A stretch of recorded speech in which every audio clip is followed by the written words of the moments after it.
بسم اللہ الرحمن الرحیم الحمد للہ رب العالمین والصلاة والسلام علی خاتم الانبیاء والمرسلین محمد وعلی آلہ واصحابہ اجمعین۔ السلام علیکم ورحمۃ اللہ وبرکاتہ۔ آج میرا دل بہت اداس ہے۔ ایک کرب کی سی کیفیت ہے۔ بخدا اور پلیز میرے اس رمضان ای بائٹ کو اور ویلاگ کو کوئی سیاسی رنگ مت دیجیے گا۔ یہ سیاسی ویلاگ نہیں ہے، یہ ایک دل کے اندر سے ایک درد اٹھ رہا ہے، ایک درد بھرے مسلمان کی،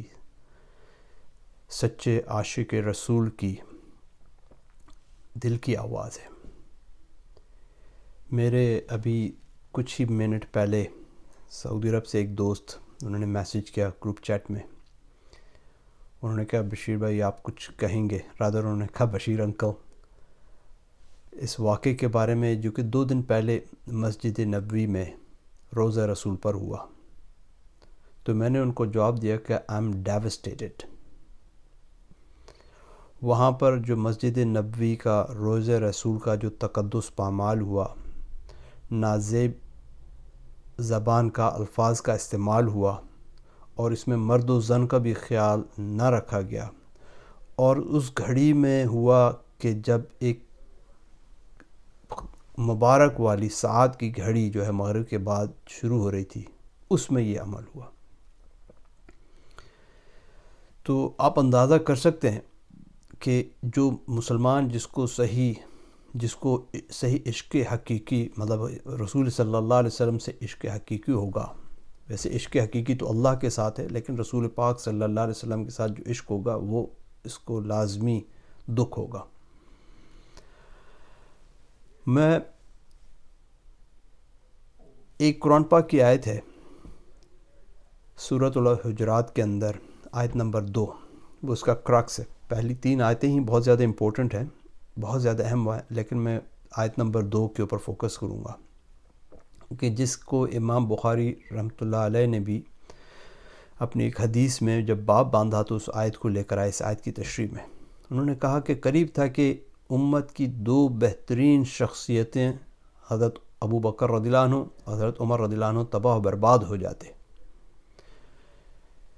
کہ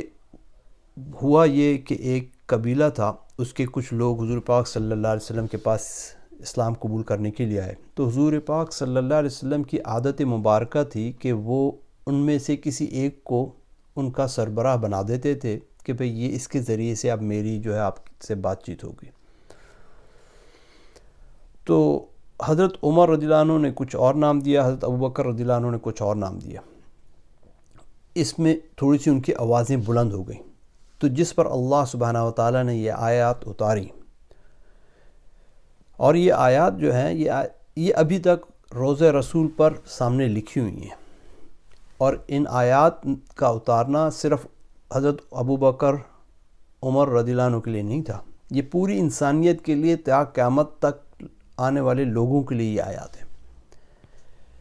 اور اس میں جو دوسری آیت ہے بسم اللہ الرحمن الرحیم، یا ایھا الذین آمنوا لا ترفعوا اصواتکم فوق صوت النبی ولا تجہروا له بالقول كجهر بعضكم لبعض ان تحبط اعمالكم وانتم لا تشعرون۔ یہ آیت میں نے اپنے ایک پچھلے ویلاگ میں بھی اس کی ہم نے تشریح کی تھی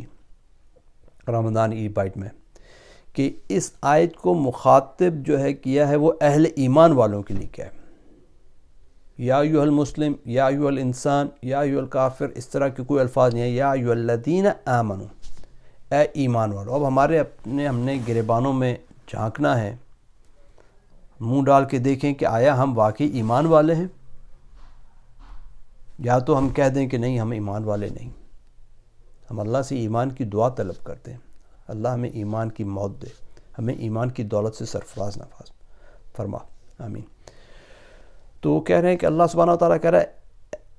اہل ایمان،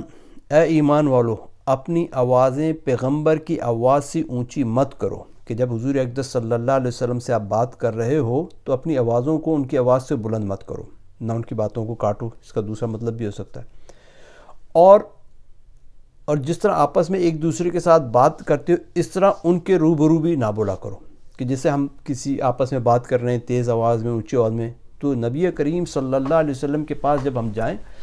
تو ہم بالکل ہم ہمبل ہوں، ہماری آواز بالکل عاجزی کا مظاہر ہو، تو ہم بالکل کم آواز میں بولیں، اور جس طرح ایک دوسرے کے ساتھ بولتے ہو اس طرح حضور اقدس صلی اللہ علیہ وسلم کے سامنے مت بولو، کہیں ایسا نہ ہو کہ تمہارے اعمال ضائع ہو جائیں اور تمہیں اس کی خبر بھی نہ ہو۔ اس واقعے کے بعد حضرت عمر رضی اللہ عنہ اتنا سلو آواز میں حضور اقدس صلی اللہ علیہ وسلم کے سامنے بولا کرتے تھے کہ آپ صلی اللہ علیہ وسلم کہتے تھے عمر ذرا تیز آواز میں بولو، ان کو اتنی کم آواز۔ اور ایک اور صحابی تھے، جب ان کی عادت تھی کہ تیز بولنے کی، جب انہوں نے یہ سنا تو انہوں نے کہا کہیں میرے اعمال ضائع نہ ہو جائیں، کہیں میں تباہ و برباد نہ ہو جاؤں، وہ اپنے آپ کو انہوں نے گھر میں مقید کر لیا۔ جب رسول اقدس صلی اللہ علیہ وسلم نے ان صحابی کو نہیں دیکھا تو انہوں نے پوچھا کہ کہاں ہیں وہ، تو ان کو بلایا گیا، تو انہوں نے جب بتایا تو حضور اقدس صلی اللہ علیہ وسلم نے کہا بھئی تمہاری آواز تو قدرتی ایسی ہے، ان آیات کا اطلاق تمہارے پر نہیں ہوگا۔ تو یہ آیات جو ہیں یہ صرف ابو بکر اور عمر رضی اللہ عنہ کے لیے نہیں بلکہ پوری انسانیت کے لیے ہیں۔ تو ہمیں چاہیے کہ بھئی ہم جب بھی جائیں، ایون روضہ رسول پہ جب ہم جائیں تو ہم کئی اصحاب زور زور سے الصلاۃ والسلام علیک یا رسول اللہ اس طرح بھی نہیں کہیں، اپنی آوازوں کو مدھم رکھیں۔ حضور پاک صلی اللہ علیہ وسلم کی ایک حدیث ہے، اور مساجد کے بارے میں وہ میں آپ کو بتا رہا ہوں کیونکہ وہ مسجد نبوی ہے، جس میں اور یہ شعب الایمان میں بھی آئی ہے کہ لوگوں پر ایک زمانہ ایسا آئے گا کہ وہ مساجد میں دنیا کی باتیں کریں گے، دنیا کی باتیں کریں گے، تم ان کے ساتھ مت بیٹھنا، اللہ تعالیٰ کو ان کی کچھ پرواہ نہیں۔ جس طرح قرآن پاک کی آیت ہے کہ اللہ ان کے اعمال ضائع کر دے گا، ان کو پتہ بھی نہیں چلے گا، یہاں پر حضور پاک صلی اللہ علیہ وسلم مہر لگا رہے ہیں کہ اللہ کو ان کی کوئی پرواہ نہیں ہے کہ جو دنیا کی باتیں کریں۔ اور حضرت صاحب بن یزید رضی اللہ عنہ فرماتے ہیں، اور یہ حدیث جو ہے صحیح بخاری کی ہے، حضرت عمر نے دیکھا کہ دو بندے آپس میں کچھ تکرار کر رہے ہیں، تو انہوں نے ان کو بھیجا، صاحب کو جاؤ ان کو بلا کر کے لاؤ۔ تو میں ان کو بلا کر کے لایا، تو انہوں نے کہا کہ بھئی تم کہاں سے آئے ہو؟ تو انہوں نے کہا کہ طائف سے۔ انہوں نے کہا اگر تم مدینہ کے ہوتے تو میں تم کو بہت زیادہ تکلیف دہ سزا دیتا، لو کنتما من اہل البلد لا وجعتکما، رسول اللہ صلی اللہ علیہ وسلم کی مسجد میں تم آواز بلند کرتے ہو، یہ حضرت عمر رضی اللہ عنہ فرما رہے ہیں۔ اور ایک اور حدیث، یہ حدیث جو ہے ہمارے لیے اس قرآن کی آیت کے بعد ایک الارمنگ سچویشن ہے۔ آج ہم شب قدر مناتے ہیں، ہمیں پتہ نہیں کون سی رات کو شب قدر ہے، 21 کو ہے، 22 کو ہے، 23 کو ہے، 24 کو، چلیں آڈ نمبر کو نکال دیں، طاق کو کر لیتے ہیں، 21 کو ہے، 23 کو ہے، 25 کو ہے، 27 کو ہے، 29 کو ہے، کب ہے اس کا ہمیں پتہ نہیں۔ صحیح بخاری کی حدیث نمبر 2023 اور السلسلۃ الصحیحہ کی حدیث نمبر 847 ہے کہ صحابہ فرماتے ہیں رسول پاک صلی اللہ علیہ وسلم ہمیں شب قدر کی خبر دینے کے لیے تشریف لا رہے تھے کہ دو مسلمان آپس میں لڑ رہے تھے، جھگڑ رہے تھے۔ اب بات ہو رہی ہے یہاں پر حدیث میں مسلمان کی، اور وہ دو مسلمان کون ہوں گے؟ صحابہ، جن کے لیے ہم کہتے ہیں ہم ان کے پاؤں کی خاک نہیں، ہم ان کے گھوڑوں کی سموں کی خاک بھی نہیں ہے۔ یہی ہمارا عاشق رسول ہونے کا یہ دعویٰ ہے نا ہمارا۔ وہ دو مسلمان لڑ رہے تھے، وہ دونوں صحابی تھے اس کا مطلب، اور جس نے بھی حضور پاک صلی اللہ علیہ وسلم کو ایمان کی حالت میں دیکھا اور ایمان کی حالت میں اس دنیا سے رخصت ہو گیا وہ صحابی۔ تو آپ صلی اللہ علیہ وسلم نے فرمایا کہ میں تو باہر آیا تھا تمہیں شب قدر کی خبر دینے کے لیے، لیکن فلاں فلاں نے آپس میں جھگڑا کر لیا، پر اس بات کی وجہ سے اس کا علم مجھ سے اٹھا لیا گیا۔ امید یہی ہے کہ یہ حق تمہارے حق میں بہتر ہوگا۔ اب اندازہ کریں کہ اس جھگڑے کی وجہ سے وہ اٹھا لیا گیا علم، اور جو آج ہم جھگڑے، آوازیں کسنا، نعرے لگانا، روضہ رسول کے تقدس کو پامال کرنا،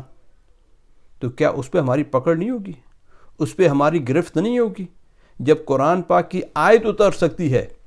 اور قرآن پاک آفاقی کتاب ہے، یہ نہیں کہ ایک مخصوص قوم، مخصوص مدت، مخصوص علاقے کے لیے، نہیں، وہ آفاقی کتاب ہے، اس کی آیات، اس کے احکامات آفاقی ہیں۔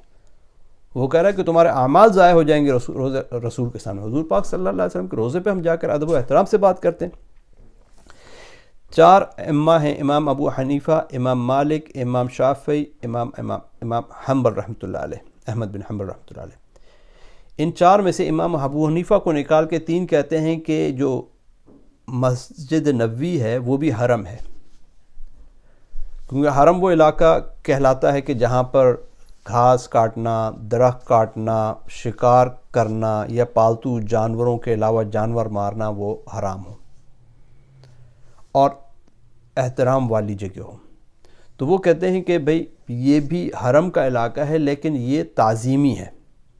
یہ علاقہ جو ہے یہ تعظیمی علاقہ کہلاتا ہے، مطلب اس میں یہ ضروری نہیں ہے کہ بھئی یہاں پر جو ہے شکار نہ کیا جائے، بلکہ تعظیمی علاقہ کیا جاتا ہے۔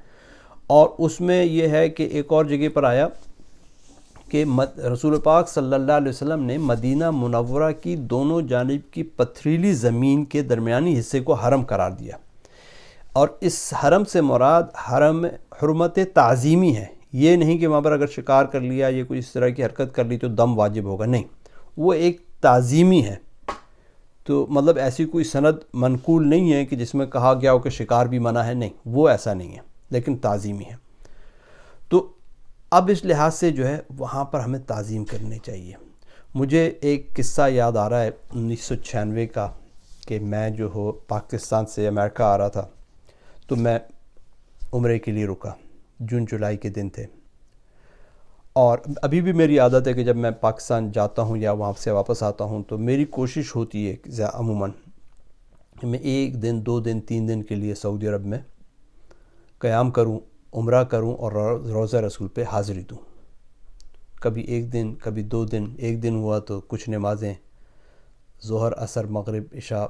حرم میں پڑھ لیں، پھر اس کے بعد جو ہے رات کو سفر کیا، تہجد اور فجر اور ظہر یا تہجد اور فجر مسجد نبوی میں پڑھی، اور پھر اپنے سفر پہ روانہ ہو گئے۔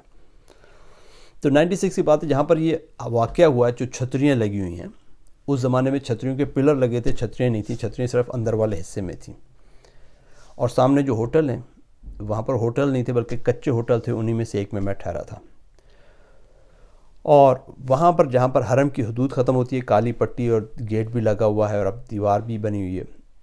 اور اس کے سامنے وہ ایک میوزیم سا بھی ہے جہاں پر عجائب اور کچھ کتب، قرآن پاک کے کچھ نسخے اور وہ چیزیں پہلے رکھی ہوئی تھیں، اب مجھے پتہ نہیں ہے وہ علاقہ۔ تو وہاں پر 2 بدو، 2 عربی جو ہے وہ لڑ رہے تھے، آپس میں تکرار کر رہے ہیں،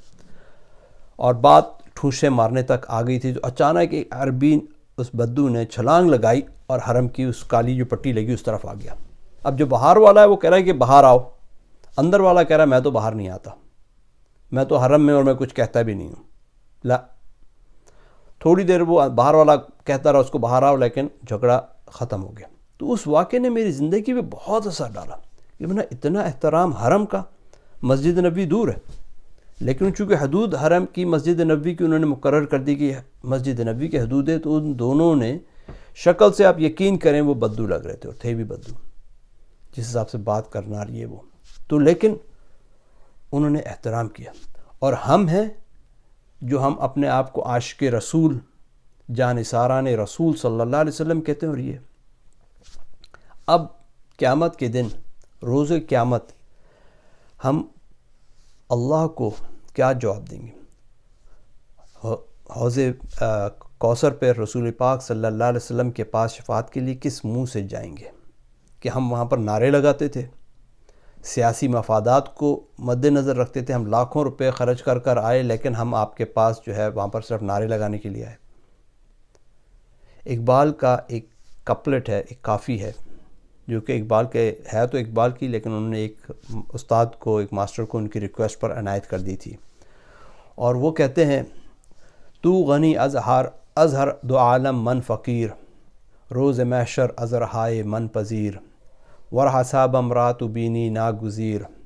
از نگاہ مصطفیٰ صلی اللہ علیہ وسلم پناہ بگیر۔ اے اللہ، میں تیری پناہ مانگتا ہوں، تو 2 عالم کو عطا کرنے والا ہے، روز محشر میرا عذر جو بھی میں پیش کروں اس کو قبول کر لینا، کیونکہ ہم تو گناہ گار لوگ ہیں۔ آپ یقین کریں ہمارے پاس یہی کچھ الفاظ ہی تو ہیں جو ہم اللہ کے سامنے پیش کر سکتے ہیں کہ یا اللہ، ہم تیرے نبی کے عاشق ہیں،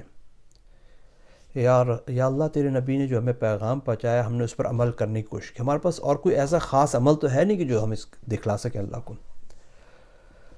تو اگر روز محشر جو ہے وہ شاعر کہہ رہا ہے کہ میرا عذر قبول کرنا، اگر میرا نامہ اعمال کھولنا پڑ بھی جائے، اگر یہ ناگزیر ہو جائے کہ تو نے لازمی میرا نامہ اعمال کھولنا ہے، میرا کوئی عذر قبول نہیں کرنا، تو پھر اے میرے مولا، اے میرے آقا، اسے آقا محمد صلی اللہ علیہ وسلم کی نگاہوں سے پوشیدہ رکھنا، کہ ہم جو ہے ان کے سامنے ہماری جو ہے نا عزت رہ جائے۔ آپ یقین کریں میں جس یونیورسٹی سے میں نے ماسٹر کیا اور بیچلر کیا، وہ ایک زمانہ تھا کہ لوگ فخریہ کمیونسٹ اور دہریہ ہونے پہ فخر محسوس کرتے تھے، لیکن وہاں پر بھی میرے اتنے دوست تھے کہ جن کے دہریائی اور ملحدانہ جو نا خیالات تھے، لیکن کبھی انہوں نے بھی حضور اقدس صلی اللہ علیہ وسلم کی شان میں کبھی گستاخی نہیں کی۔ آج تک وہ دوست ہیں میرے، ویسے باتیں بہت کریں گے مذہب کی ادھر کی، لیکن جب نام رسول صلی اللہ علیہ وسلم آئے گا تو وہ بھی خاموش۔ کہاں سندھ، حیدرآباد، کہاں سعودی عرب، مدینہ، لیکن ان کا ادب و احترام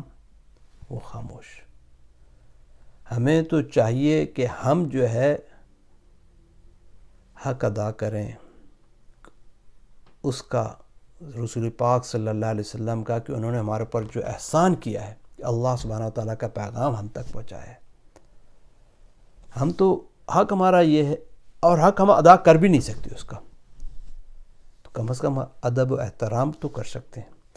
اور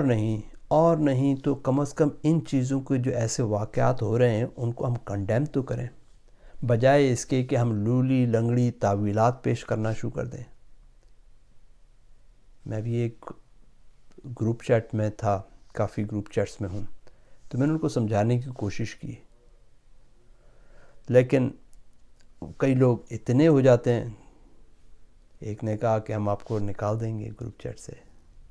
ایک نے نکال بھی دیا، لیکن یہ یاد رکھیں